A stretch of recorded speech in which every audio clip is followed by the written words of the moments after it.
नमस्कार दोस्तों। Topper student education में एक बार फिर से आप सभी का बहुत बहुत स्वागत है। एनटीए नेट, इसके अलावा एनटीए सेट जो स्टेट एलिजिबिलिटी टेस्ट होता है, अलग अलग स्टेट में अपने अकॉर्डिंग होते हैं। एमपी का अलग है, यूपी का अलग है, ठीक है, राजस्थान का अलग है। हर एक स्टेट का अलग सेट होता है। नेट नेशनल लेवल पे होता है, सेट स्टेट लेवल पे होता है। तो उन दोनों एग्जाम के जो विद्यार्थी हैं, जो प्रिपरेशन कर रहे हैं, वो चाहें तो हमारी एप्लीकेशन है टॉपर स्टूडेंट एजुकेशन, वहां जाकर नेट और सेट के लिए दाखिला ले सकते हैं। इसके अंदर हम पेपर फर्स्ट और पेपर सेकंड दोनों की प्रिपरेशन कराते हैं।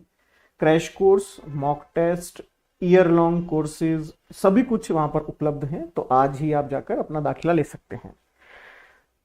हम कर रहे थे एक इंपॉर्टेंट क्वेश्चंस की सीरीज, महत्वपूर्ण प्रश्नों की सीरीज हम देख रहे थे। इसी क्रम में आज हम इंडियन कंटेम्प्रेरी फिलोसफी, जो कि नेट के अंदर यूनिट संख्या 5 के अंदर दी हुई है, आज हम जरा इस पर चर्चा कर लेते हैं कि जो प्रश्न है यहां से किस तरीके से आते हैं, क्या क्या हमें देखना होता है यहाँ पे, क्या मेरे लिए महत्वपूर्ण है जो मैं पढ़ूं नेट और सेट के लिए, क्या ऐसा है जो मुझे याद रखना है, और क्या ऐसा ट्रिक है जिसके माध्यम से मैं वहां पर सही आंसर लगा सकता हूं।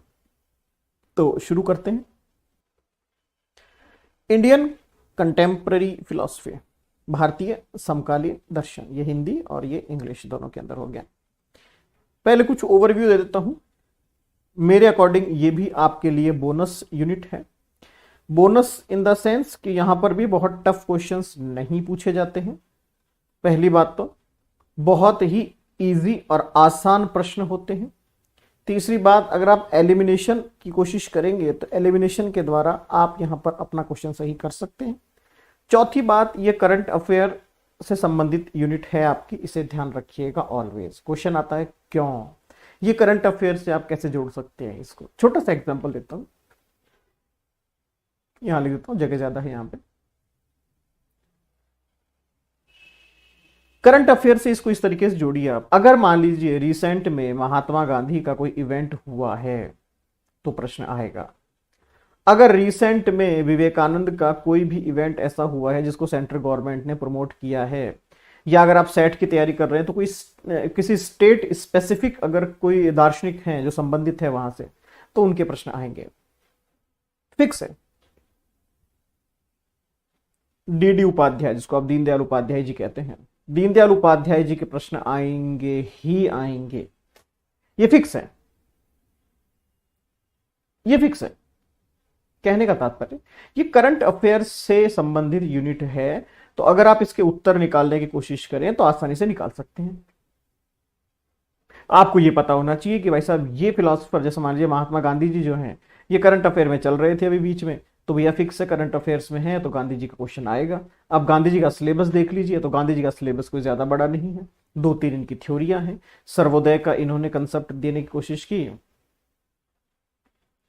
ठीक है। यहां से मान लीजिए अपन जस्ट एक ओवरव्यू ले रहे हैं, तो सर्वोदय का कंसेप्ट देने की कोशिश की तो यहां से एक प्रश्न आएगा। सिंपल है, इसमें कोई दिक्कत नहीं है। इन्होंने कहा अहिंसा, तो प्रश्न आ सकता है। तो कहने का तात्पर्य कि ये इतने आसान, जिसको आप कहिए कि करंट अफेयर से संबंधित है, और चूंकि आप तैयारी कर रही हैं तो ऐसा कोई विशेष नहीं है यहां पर कि अब हम करंट अफेयर तो हमने पढ़ा ही नहीं सर, अब हम क्या करें। करंट अफेयर पढ़ना नहीं है, सिर्फ आपको इतना ध्यान रखना है कि अभी वर्तमान में कौन से दार्शनिक ज्यादा कहीं ना कहीं चल रहे हैं। जैसे छोटी सी ट्रिक बताता हूं आपको मैं, छोटी सी trick. Trick number one, trick number one, प्रश्न अगर आता है कि निम्न में से कौन से इनमें से जो दार्शनिक हैं वो किस विचारधारा के फॉलोअर थे, किस आइडियोलॉजी को ये फॉलो करते थे, तो ये जो भी नाम दिखाई दे रहे हैं आपको, महात्मा गांधी, स्वामी विवेकानंद, टैगोर, जो भी फिलोसफर दिखाई दे रहे हैं, जो भी मतलब मैं कह रहा हूं कि ऑल, हालांकि 100% नहीं, बट इसको 90+% मान के चलिएगा, 90 से भी ज्यादा दार्शनिक समकालीन दर्शन में, कंटेम्प्रेरी फिलॉसफी में एक ही आइडियोलॉजी को फॉलो करते हैं, एक ही आइडियोलॉजी को, अद्वैत, शंकराचार्य का अद्वैत, नॉन ड्यूअलिज्म, अद्वैत। 90% के आसपास दार्शनिक इसको ही फॉलो करते हैं, भले ही वो विवेकानंद हो, भले ही वो टैगोर हो, भले ही वो गांधी हो, भले ही वो कोई भी हो। तो अगर आपको आंसर नहीं आता है और आइडियोलॉजी का क्वेश्चन आ जाता है तो आपको अद्वैत को टिक करना है, उसके सही होने की संभावना भी इतनी होगी, ध्यान रखिएगा। पहली ट्रिक आइडियोलॉजी से संबंधित है। पूरी कंटेम्प्रेरी इंडियन फिलॉसफी में एक ही आइडियोलॉजी है जिसको सब फॉलो करते हैं, वो है शंकराचार्य की अद्वैत, नॉन ड्यूअलिज्म जिसको आप कहते हैं। दो नहीं है, एक ही है, एक ही है, दो नहीं है, एक ही है।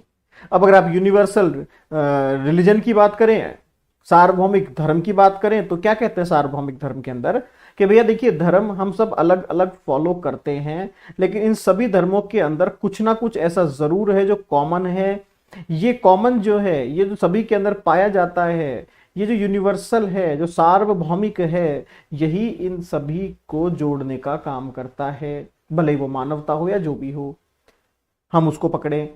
दूसरा, हर धर्म की अच्छाई को हम बाहर निकालकर एक ऐसा धर्म बनाएं, एक ऐसा धर्म बनाएं जिसको सभी लोग मान सकें। तो एक ही है, असली धर्म तो एक ही है, फिर दो नहीं है। समझ रहे हैं? तो ये आइडियोलॉजी की मैं बात करता हूं तो ओनली शंकराचार्य, इन्होंने शंकराचार्य को ही फॉलो किया सभी ने। ठीक है, ध्यान रखिएगा। अब कुछ प्रश्न देख लेते हैं। सार्वभौमिक धर्म का संबंध किससे है? तो ये तो मैं कहूं कि सभी लोग जानते हैं शायद, स्वामी विवेकानंद, यूनिवर्सल रिलीजन जिसको आप कहते हैं, universal religion is associated with Swami Vivekananda. ठीक है, आगे देखते हैं कुछ और प्रश्न, कुछ 2 4 5 इंटरेस्टिंग प्रश्न देखने की कोशिश करते हैं ताकि आपको भी अच्छा लगे। अगला चौथा प्रश्न इंपॉर्टेंट प्रश्न है, महत्वपूर्ण प्रश्न है, आने की संभावनाएं हैं। इंग्लिश में बता देता हूं आपको, हिंदी में दोनों बता देता हूं। पुस्तक का नाम है freedom from the known, is written by, freedom from the known written by Gandhi, Krishnamurti, Radha Krishnan और बिंदु। ट्रिक नंबर 2, अगर आपसे किसी पुस्तक के बारे में पूछा जाता है, ट्रिक नंबर 2 बता रहा हूं मैं आपको, अगर आपसे किसी पुस्तक के बारे में चर्चा की जाती है, किसी बुक के बारे में आपसे पूछा जाता है और आपको उस बुक के बारे में कभी कुछ नहीं पता, मैंने कभी सुना ही नहीं क्या होता है, मुझे पता ही नहीं क्या है, तो ऐसे में हमेशा एक बात ध्यान रखिएगा, आपके एक ऐसे फिलोसफर हुए हैं जिन्होंने इतनी सारी किताबें लिख डाली, इतनी सारी किताबें लिख डाली कि हमें पता भी नहीं। हालांकि किताबें सभी ने लिखी, बट ऐसे ऐसे अजीबोगरीब नाम जो आपको नहीं सुने हो आप, जैसे मैं कहूँ गीतांजलि, तो मैं तो सुना है मैंने, है ना, ये तो सुना है, but freedom from the known नहीं नहीं नहीं पता यार, पता नहीं किसने लिखी होगी। ट्रिक नंबर 2, ऐसे में आप सिर्फ एक ही व्यक्ति के साथ जाइएगा जिनका नाम है जद्दू कृष्णामूर्ति, जे कृष्णामूर्ति। 50% पॉसिबिलिटी है कि आपका आंसर सही होगा, 100 तो नहीं है, 50% है। इतनी सारी बुक्स इन्होंने लिखी है कि आप सोच नहीं सकते हैं। तो जे कृष्णामूर्ति के साथ आप जाइएगा। गांधी की सारी बुक्स आप जानते हैं, लगभग आपने पढ़ी हुई है या फिर नाम सुना हुआ होगा। राधा कृष्ण और अरविंदो के बारे में हमने इतना नहीं पता, तो फिर हम गए किसके साथ? कृष्णामूर्ति के साथ। तो freedom from the known is written by J Krishnamurti, Jiddu Krishnamurti. अगला प्रश्न देखते हैं। अब जिसकी मैं बात कर रहा था उसकी बात देखिए, श्री नारायण गुरु का मूल सिद्धांत क्या है? Question number 7। मैंने स्टार्टिंग में ही आपको एक ट्रिक बता दी थी। The basic principle of Shri Narayana Guru is द्वैत, अद्वैत, विशिष्ट अद्वैत एंड नोन ऑफ दीज। मुझे तो नहीं पता, मुझे नहीं पता इसका आंसर क्या होगा। अब क्या करूं? ट्रिक याद कीजिए और क्या करना है। मैंने ट्रिक बताई थी, जब भी प्रिंसिपल्स की बात की जाए, बेसिक आइडियोलॉजी की बात की जाए, बेसिक विचारधारा की बात की जाए, और जब आपको आंसर नहीं पता हो, तो पूरी इंडियन कंटेम्प्ररी फिलॉसफी के अंदर एक ही आइडियोलॉजी थी जिसको लोगों ने फॉलो किया, जिसका नाम था अद्वैत, नॉन ड्यूअलिज्म, जिसको शंकराचार्य ने बढ़ाया था, पैदा किया था, लोगों को बताया था। तो ये सारे इंडियन कंटेम्प्ररी फिलोसफर्स जो हैं अद्वैत के फॉलोअर हैं, अद्वैत। और ये क्वेश्चन आएगा, ध्यान रखिएगा, क्योंकि शंकराचार्य आपके लिए इंपॉर्टेंट हैं, न्यूज में चल रहे हैं, ध्यान रखिएगा। नेक्स्ट,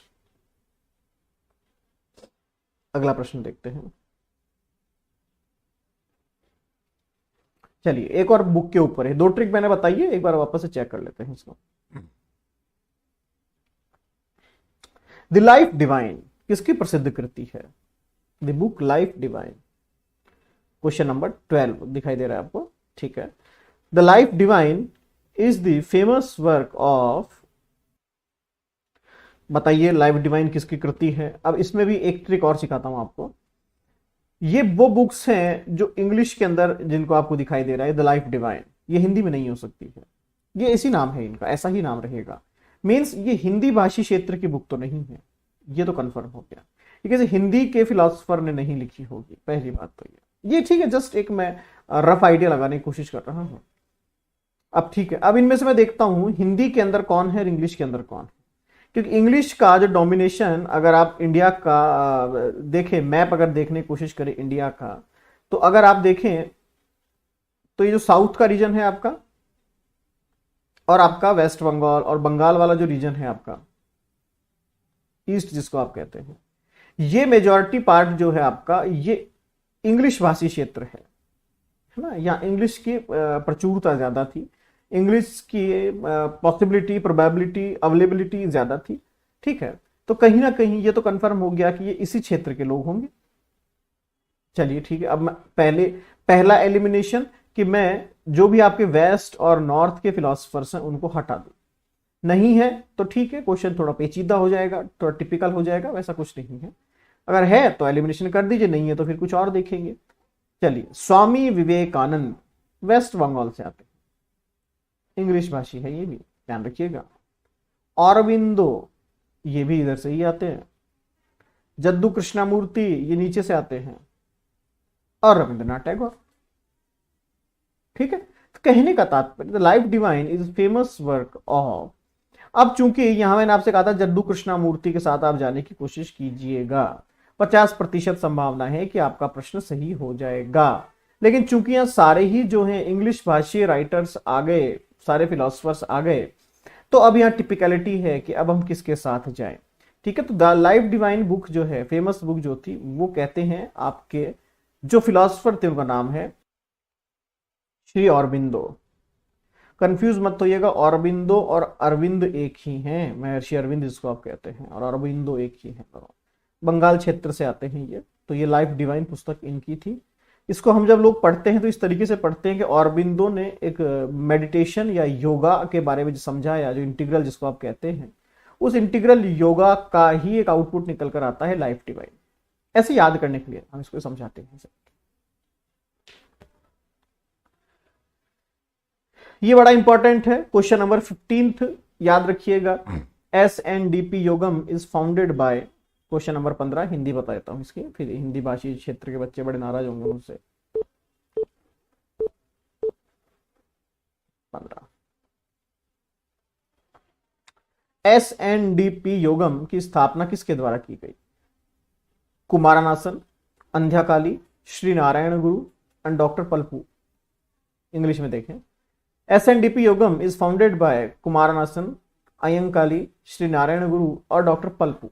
SNDP, दिमाग लगाइए, इंपॉर्टेंट इसलिए है क्योंकि योग मेडिटेशन का भी काम बहुत चल रहा है, और SNDP एक नया कंसेप्ट जैसा आपको लगता है। श्री नारायण गुरु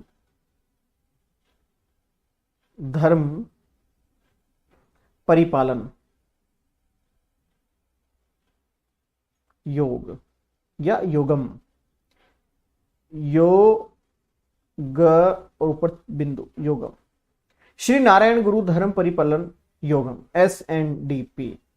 तो SNDP किसने बनाया? नारायण गुरु ने। एक बार फिर से याद कीजिए, SNDP किसने बनाया? नारायण गुरु ने। नारायण योग, श्री नारायण धर्म परिपालम योगम, ये इन्होंने बनवाया, ठीक है। नारायण गुरु का है SNDP। नेक्स्ट, दर्शनमाला, दर्शनमाला पुस्तक किसके द्वारा लिखी गई है? वाग्बदानानंद, चट्टाबी स्वामी का, श्री नारायण गुरु, कुमारानासन। इसमें मैंने एक ट्रिक बताई थी आपको एक बार कि नारायण गुरु जो है वो उनका सिलेबस में कंट्रीब्यूशन ज्यादा है, उनका आपके सिलेबस में महत्व ज्यादा है, महत्वपूर्ण है वो आपके पुस्तक के अंदर। तो अगर कुछ भी समझ में नहीं आए और नारायण गुरु दिखाई दे तो नारायण गुरु का आप टिक लगा सकते हैं। ट्रिक है, सिंपल ट्रिक है। तो जो दर्शनमाला है, इस दर्शनमाला पर भी आप टिक लगा सकते हैं कि इसकी रचना जो है नारायण गुरु के द्वारा की गई थी। नारायण गुरु का कंट्रीब्यूशन बहुत है। बाकी महात्मा गांधी के प्रश्न तो आप सभी ने बहुत पढ़े होंगे, बहुत ही पढ़े होंगे, उसमें मैं कुछ नहीं बताऊंगा आपको। हाँ, बट कुछ बताऊंगा, जैसे कि क्वेश्चन नंबर 13, गांधी जी ने अपना पहला भारतीय आश्रम कहां पर स्थापित किया था? वर्धा में, सेवाग्राम में, अहमदाबाद में, पोरबंदर में। गांधी ने पहला भारतीय आश्रम कहां स्थापित किया था? तो यहां पर बड़ी कंफ्यूजन होती है लोगों को, मैंने कई बार देखा है, लोग पोरबंदर में कंफ्यूजन में आ जाते हैं, सर पोरबंदर में किया होगा शायद। फिर एक वर्धा का नाम बड़ा सुनने में आता है, सर वर्धा वर्धा वर्धा में किया होगा शायद।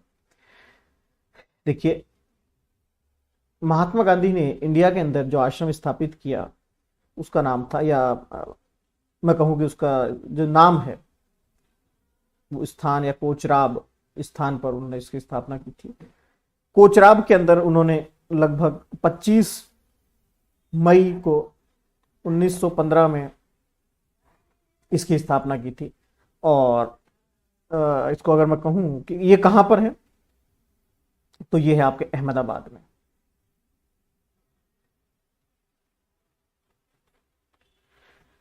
अहमदाबाद में इसकी स्थापना की थी। उसके बाद एक थोड़ा सा एक जीके और आता है इसके अंदर कि इसी का एक ब्रांच जो है इन्होंने साबरमती के किनारे पर भी बनाया था बाद में, लगभग 2 साल बाद, लगभग 2-2.5 साल बाद इन्होंने इसी की एक ब्रांच जो है वहां बनाई थी। कुछ इतिहासकार कहते हैं कि ये शिफ्ट ही हो गया था साबरमती रिवर के किनारे के ऊपर बाद में, बट स्थापना अगर मैं पहली स्थापना कहता हूं तो वो अहमदाबाद में ही की गई थी 25/5/1915 के अंदर।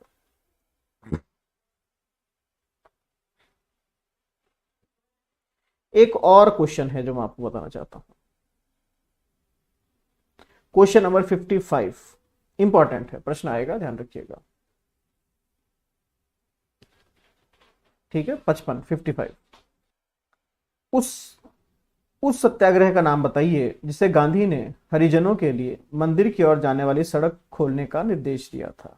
इसे याद कर लीजिए, इसे रट लीजिए, जैसे भी आप करना चाहें कर लीजिए। इसका क्वेश्चन आएगा, मतलब आएगा, 100% आएगा। नारायण गुरु भी इसमें सम्मिलित हैं, इसमें नारायण गुरु भी सम्मिलित हैं, यहां से आएगा ही आएगा। थोड़ी सी इसकी हिस्ट्री बता देता हूं, वैसे तो आपको पता होगा, नहीं पता होगा तो बता देता हूं, एक बार सुन लीजिए पहले ढंग से, ध्यान से, दिमाग लगाकर। भैया 30 मार्च की बात है, 1924 की घटना है। यहां से एक विरोध शुरू हुआ जो कि चलता रहा लगभग 23 नवंबर या दिसंबर के आसपास, मान लीजिए 1925 तक। ठीक है, ये एक नॉन वायलेंट मूवमेंट थी जो कि त्रावणकोर के अंदर एक मंदिर है जिसका नाम था वाइकॉम मंदिर है, उसके अंदर यह कार्रवाई की गई थी, उसके अंदर यह है एक मूवमेंट किया गया था। उस वक्त जो इसके सबसे बड़े सपोर्टर्स थे या जिन्होंने इसको इनिशिएट किया था, जिसके कारण ये इतना फेमस हुआ, या जिन्होंने इसको लीड किया, उनके कुछ नाम बता देता हूं, हालांकि नाम नहीं आते, फिर बता देता हूं। टी के माधवन,